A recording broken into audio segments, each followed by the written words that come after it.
नेमकं आज तुम्ही कशासाठी या ठिकाणी करमाळा तहसील समोर उपोषणाला बसलेला आहात? आमचा गावाचा एक मोठा गंभीर प्रश्न आहे पूर्वीपासूनचा. भारत स्वतंत्र झाल्यापासून आम्हाला स्मशानभूमीच नाही. आणि ह्या सर्व म्हणजे कुठल्याच समाजासाठी स्मशानभूमी नसल्यामुळे ह्या भरपूर लोकांना अडचणी होत्यात.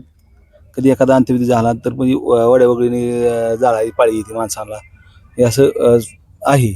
तरी ह्याचा आम्ही पाठपुरावा वन विभागाला केला आहे, महसूलला बी केला, पण आता त्याला काय प्रत्युत्तर न मिळाल्यामुळं आम्ही आता हे तीव्र आंदोलनाचा आमरण उपोषणाचा निर्णय घेतला. आणि हा प्रश्न आमचा मार्गी लागावा किंवा आणि काय होत जोपर्यंत लागत नाही तोपर्यंत आम्ही काहीच न उठणार नाही. तुम्ही या संदर्भात कधीपासून पाठपुरावा करता? आम्ही एक दीड वर्षापासून पाठपुरावा करतोय. पूर्वी पण आमच्या काही ग्रामस्थांनी 95ला पाठपुरावा करायचा प्रयत्न केला, पण त्यानंतर बी काय असेच उत्तरं मिळाली असतील पूर्वीच्या लोकांना 31 वर्षापूर्वी. तर हे आता आम्ही 1 दीड वर्ष झाला पाठपुरावा करतोय. वन विभाग किंवा महसूल प्रशासन यांची काय भूमिका आहे? वन विभागाकडे गेलं तर वन विभाग म्हणते महसूलला विचारा, महसूलकडे गेलं तर म्हणते वन विभागाला विचारा. ह्यात राड्यात आता सध्याला जिवंतपणी म्हणजे आम्ही तर जिवंत माणसापेक्षा जिवंत असतानाच मेलेल्या माणसांसाठी न्याय मागतोय. हा आम्हाला न्याय मिळावा.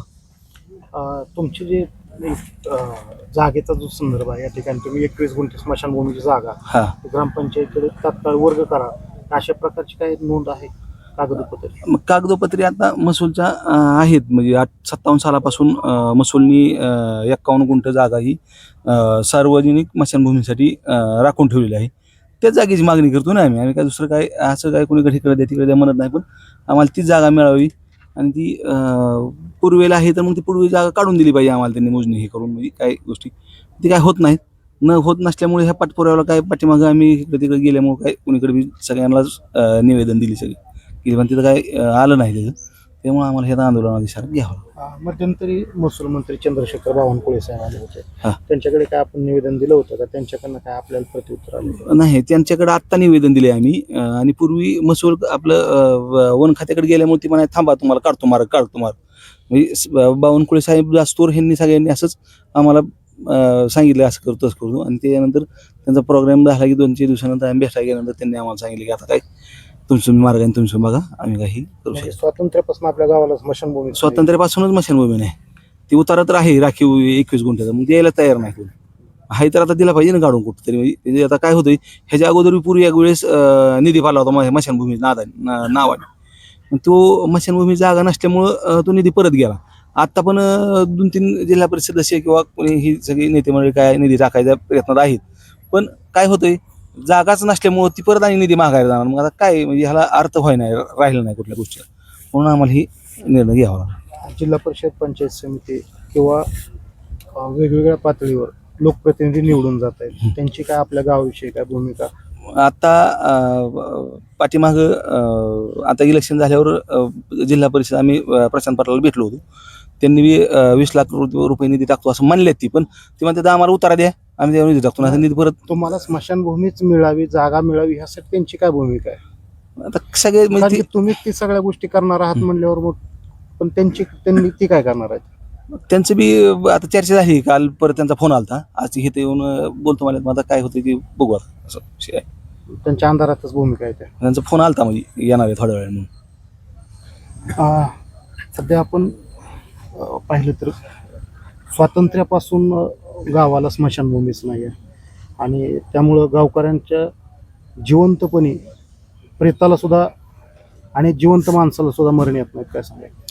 खरं तर पुरोगामी महाराष्ट्राला काळीमा फासणारी घटना अशी म्हणावं लागेल. महाराष्ट्रात अशा अनेक गावं आहेत ज्या ठिकाणी अनेक स्मशानभूमी नाही आहे. मग आपण देश स्वातंत्र्य झाला म्हणतो, मग कुठं स्वातंत्र्य झालं आहे? इथं जर आम्हाला आमची माणसं मारतात, त्यांना तुम्ही बाबा माणसं मारण्यासाठी आम्हाला जागा द्या, त्यासाठी हा लढा चालू आहे. हे जे काही समस्त ग्रामस्थ कुंभेचे बसलेले आहेत उपोषणाला, त्यांची एकच मागणी आहे की बाबा आम्हाला कुठून तरी ती स्मशानभूमीपुरती जागा उपलब्ध करून दिली पाहिजे. परंतु महसूल प्रशासन असेल, वन विभाग असेल, टालवाटोली करून कुठेतरी वेळ काढूपणा करते आणि यातनं काही मार्ग काढताना दिसत नाही. खरं तर या संदर्भात लोकप्रतिनिधी ठोस भूमिका घेणं गरजेचं आहे, परंतु ते भूमिका या ठिकाणी दिसून येत नाही. लोकप्रतिनिधींची एक गळचिपी भूमिका आहे. खरं पाहिलं तर चिकलठाण जिल्हा परिषद गटात ते कुंभेस गाव येतं आणि माझ्या गावापासून अवघे 4 किलोमीटरवर कुंभेस गाव आहे. जे लोकप्रतिनिधी आहेत त्याचबरोबर प्रशासनातले अधिकारी आहेत. अशा तालुक्यात मी मागच्या वेळेस आळजापूरला गेलो होतो, तिथंही तीच परिस्थिती आहे. आळजापूरलाही आळजापूरच्या ग्रामस्थांनाही स्मशानभूमी नाही आहे. यवाना त्यांना 1-1, 1.5 किलोमीटर जावं लागतं. कुंभेच्या ग्रामस्थांची तीच पंचायत आहे. व गायरनात न्यावं लागतं, प्रेत नेल्यानंतर 1-1.5 किलोमीटर चालत जावं लागतंय. एवढी वाईट परिस्थिती आहे. मग आपण देश स्वातंत्र्य झाला म्हणतो, मग ह्या लोकांची आवेडी, मृत्यूची आवेडी अवहेलना कशासाठी? काय चाललंय हे? एखादं मयत झाल्यानंतर त्या मयताची जर विटंबना झाली तर त्याच्यावर गुन्हे दाखल होतात.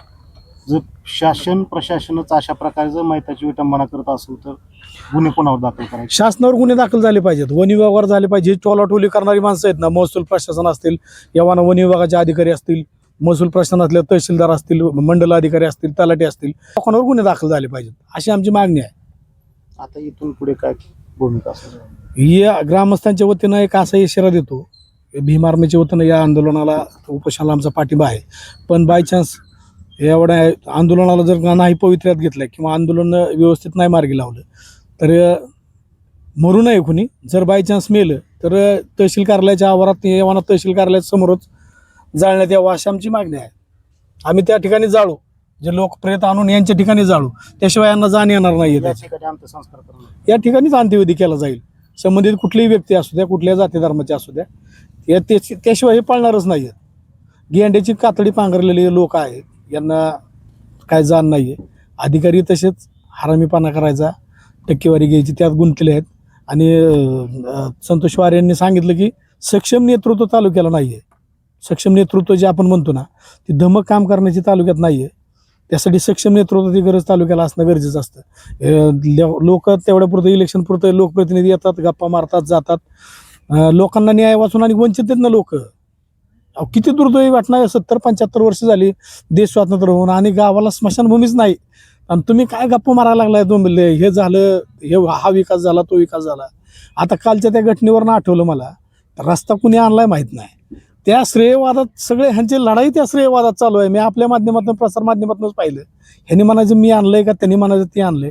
अरे हिथं भांडा नाही, इथं लोकांना रस्त्यावर यायची वेळ आली, लोक उपोषणाला बसायला लागली. न्याय हक्कासाठी लोक उपोषण करावं लागतं.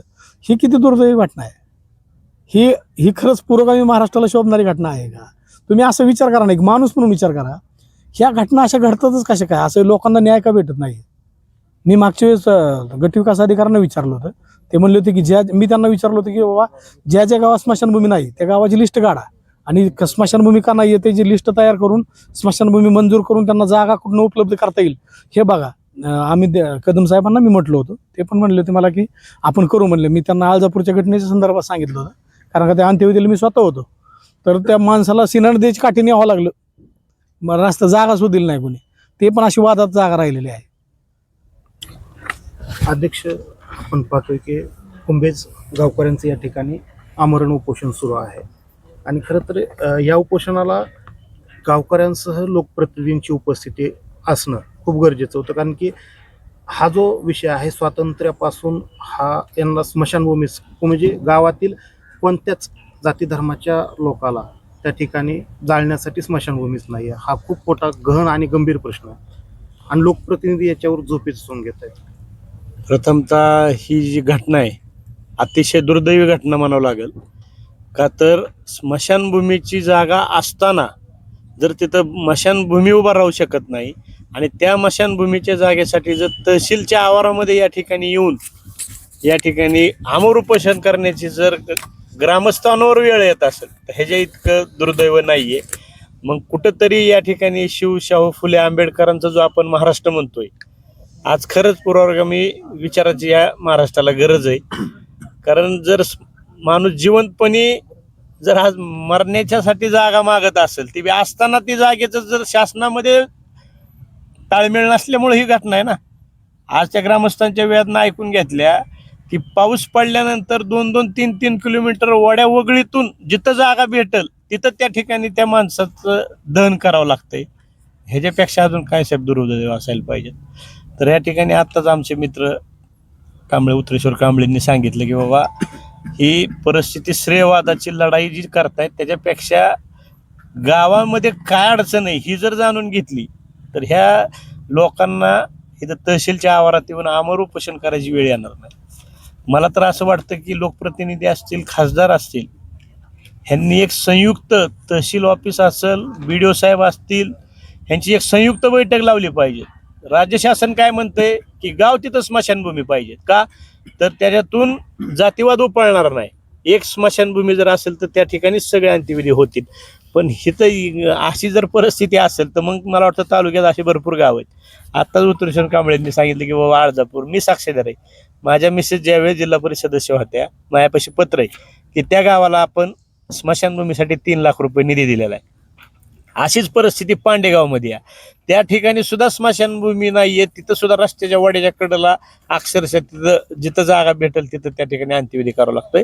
तर माझं एकच म्हणणं आहे, तालुक्याचे लोकप्रतिनिधी असतील, सभापती असतील, मी तर हक्काने त्या ठिकाणी या माढा लोकसभा मतदारसंघाचे खासदार धैर्यशील मोहिते पाटलांना आवर्जून सांगणार आहे की आपण एक वेळ काढून, आपल्याला लोकांनी भरघोस मताने निवडून दिलेलं आहे, आपण वेळ काढून या ठिकाणी या तालुक्यात येऊन BDO, तहसीलदार आणि हे जे वन विभागाचा जो ज्या ज्या गावामध्ये जे काही प्रश्न निर्माण होतोय त्या ठिकाणी एक संयुक्त बैठक लावून जिथं अशा अडचणी आहेत त्या अडचणी खरोखर त्या ठिकाणी सुटल्या पाहिजेत. कारण जर एखाद्याचा अंत्यविधी झाल्यानंतर जर त्याला त्या अंत्यविधी करायला जर जागा नसेल तर साहेब ह्याच्या इतकं दुर्दैव काहीच असू शकत नाही. मड्याला सुद्धा मरण येत नाही त्या. मग आता तुम्हीच बघा आता काय आणि काय कुणावरती बोलून काय उपयोग होणार नाहीये. कारण ज्याचं भागलंय त्याच्यामुळं काय घेणं देणं नाही. तुम्ही काय करताय ह्याच्याशी आम्हाला काय घेणं देणं नाही. आमचं फक्त पात्रात माप पडलं की आम्ही ओके. अध्यक्ष, खरं तर आता आपण प्रत्येक वेळेस एक परखड भूमिका मांडत असताना लोकप्रतिनिधी हा सक्षम असला पाहिजे असंही म्हणतात, परंतु पंचायत समिती, जिल्हा परिषद, खासदारकी, आमदारकी अशा विविध पातळीवरच्या ज्या निवडणुका होतात त्यातून जनतेला मोठमोठी आश्वासनं दिली जातात, परंतु त्या आश्वासनं निवडणुकीपुरते असतात, परत त्याचा काही उपयोग होत नाही. कुठंतरी जनतेच्या मताचा आणि विश्वासाचा या ठिकाणी गळचिपी, अपमान किंवा लोकशाहीला कुठंतरी हे पूर्णतः हे धोका पोचवण्याचं काम करतात. महत्वाची गोष्ट म्हणजे असं झालंय, गल्लीपासून दिल्लीपर्यंत फक्त आश्वासनच चालू आहेत. निवडणुकीच्या काळामध्ये आश्वासनं दिली जातात, त्याच्यावर कुठल्याही प्रकारचं ठोस पाऊल उचललं जात नाही आणि मग काहीतरी करायचं म्हणून आपलं फक्त बोलबच्चन करायचं, तेवढ्यापुरती ती वेळ मारून न्यायची. परंतु तुम्ही रस्त्याने चालताना कुठंतरी उतार असतो, कुठंतरी चढ असतो. निवडणूक ही 5 वर्षानंतर येतच असते. ज्या लोकांनी आपल्यावरती विश्वास टाकून आपल्याला लोकप्रतिनिधित्व करण्याची संधी दिली तर लोकप्रतिनिधींनी सुद्धा तेवढ्याच ताकदीनं त्या जनतेच्या विश्वासाला पात्र ठरावं असं मला वाटतं. परंतु येणाऱ्या निवडणुकामध्ये जर त्या लोकप्रतिनिधींनी त्या जनतेचं सेवा करण्याचं काम किंवा काम करण्याचं काम जर नाही केलं तर शेवटी जनता एवढी पण दूधखुळी राहिलेली नाही. आता येणारा काळ हा आम्ही सगळे डोळ्यांनी पाहणारच आहे. आपल्या पक्षाची काय भूमिका आहे? राष्ट्रवादी शरदचंद्र पवार पक्ष. आज जे कुंभेज ग्रामस्थ या ठिकाणी आंदोलनाला बसलेले आहेत, आता या ठिकाणी करमाळ्याच्या तहसीलदार आदरणीय ठोकळे मॅडम या कामानिमित्तच हायकोर्टाला गेलेल्या असल्यामुळं त्या ठिकाणी नाही आहेत. मी आत्ताच त्यांच्याशी चर्चा केली आणि त्यांना सांगितलं की बाबा आपण मॅडमशी ह्या विषयावरती चर्चा करू, वन विभागाचे अधिकारी त्या ठिकाणी बोलून घेऊन. आता मी लय छोटा कार्यकर्ता आहे, परंतु हे जे काम आहे अशी कामं हे लोकप्रतिनिधींची कामं आहेत की बाबा इथपर्यंत ही वेळ यायला नाही पाहिजेत. म्हणूनच या ठिकाणी मी सांगितलं की म्हणजे ते सभापती असतील, जिल्हा परिषद सदस्य असतील, आमदार असतील, खासदार साहेब असतील, मंत्री असतील. आज त्यांनी बावनकुळे साहेबांना पण वन विभागाचे जे मंत्री आहेत त्यांना सुद्धा त्या ठिकाणी पत्रव्यवहार केलेला आहे.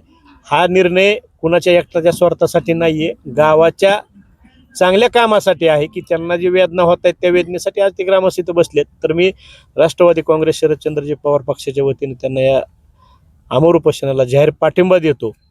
आणि दुपारी आवाड मॅडम येणार आहेत, प्रांत मॅडम, तर त्यांच्याही कानावरती हा विषय घालून लवकरात लवकर त्या ग्रामस्थांचा प्रश्न मार्गी लावावा. कारण जर एखादी गोष्ट अधिकाऱ्यांनी जर मनावर घेतली तर त्यांनी जर ठरवलं तर त्याला काही मिनिटामध्ये तो निर्णय होऊ शकतो असं मला या ठिकाणी वाटतं. अध्यक्ष, आपण जिल्हाध्यक्ष म्हणून ह्या सर्वच प्रकरणाकडे कशा प्रकारे पाहताय? नेमकं काय आपली काय भूमिका आहे? पहिल्यांदा तर आपला देश स्वतंत्र झाल्यापासून स्मशानभूमी हा विषयासाठी जर जागा नसेल तर हे पहिलं आपलं दुर्दैव आहे की आपण स्वतंत्र झालोय का नाही हेच अजून काही समजा नाही. कारण सर्व धर्मासाठी स्मशानभूमी जसं जीवन आहे तसं मृत्यू बी आहे. मग मृत्यू जर शाश्वत असेल तर मग जागा का नाही? तर जागेचा वाद हा पूर्ण तालुक्यामध्ये असाच वाद आहे. आताच आपले यांनी सांगितलं उत्तरेश्वर कांबळे, उत्तरेश्वर संतोष कांबळे वारे. संतोष वारे यांनी सांगितलं की ही वस्तुस्थिती खरीच आहे की गावात जागाच नाही आणि एकत्र स्मशानभूमी तर पाहिजे हा तर विषय वेगळाच आहे, पण कुठल्या समाजाला जागा नाही. मग असा प्रश्न येतो की बाबा आता उत्तरेश्वर कांबळे साहेबांनी सांगितलं की बाबा जर जागाच नसेल तर मयत झाल्यानंतर मग शासकीय कार्यालयासमोरच मला तिथंच विधी करावा लागणार तिथनं पुढं. आता हा विषय तर कुंभेच्या बाबतीत जर आपण विचार केला ती ह्यांनी जे आता सुहास साळुंखे साहेबांनी जो विषय चाललाय 1957 सालापासून ह्यांना आदेश आहेत तहसीलदार मामलेदार साहेबांचे की वन विभागाच्या ताब्यात ह्यांना जमीन ग्रामपंचायतीकडे वर्ग करा. मग आजपर्यंत जर होत नसेल तर कसं काय? म्हणजे ही किती दिरंगाई आहे. तर आपल्या करमाळा तालुक्यातील जे नेते आहेत, जे मोठे करते सवर्ते, जे की आता सांगितलं की ह्यांचे फोटो भरलेले आहेत, हा विषय तर महत्त्वाचा आहेच आहे, पण जे लोकांना मूलभूत काम आहे ते तर केलीच पाहिजेत ना. हे नसेल करत तर मग कोण करणार? म्हणूनच तर मतं मागायपुरतं यायचं, तेव्हा पुरतं गेलं की झाला विषय सोडून द्यायचा, असं बी नाही झालं पाहिजे.